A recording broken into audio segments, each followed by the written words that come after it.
If LDPlayer is showing a graphics rendering error, black textures, distorted visuals, or failing to load games properly, don't worry. This issue is usually related to GPU settings, drivers, or rendering mode conflicts. In this tutorial, I'll show you how to fix LDPlayer graphics rendering error step by step in 2026. First, restart your computer. A simple reboot can fix temporary graphics glitches that may be affecting LDPlayer. Next, update your graphics drivers.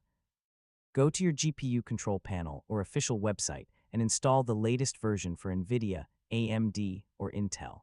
Outdated drivers are one of the most common causes of rendering errors.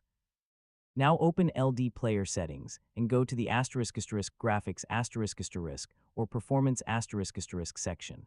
Switch the rendering mode between OpenGL and DirectX to see which one works better for your system. If the issue continues, lower the resolution and DPI inside LDPlayer.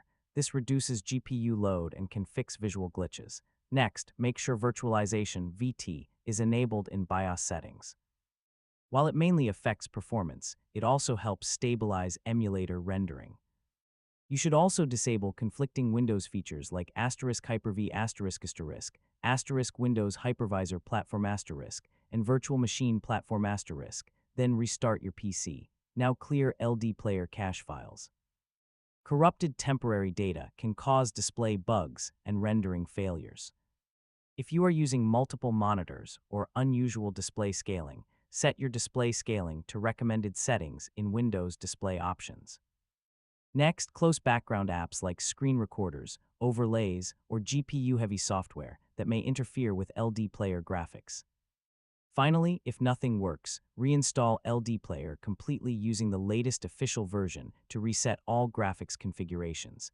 And that's how to fix LDPlayer graphics rendering error. Yeah, in most cases, switching rendering mode, updating drivers, or reinstalling the emulator will solve the issue quickly.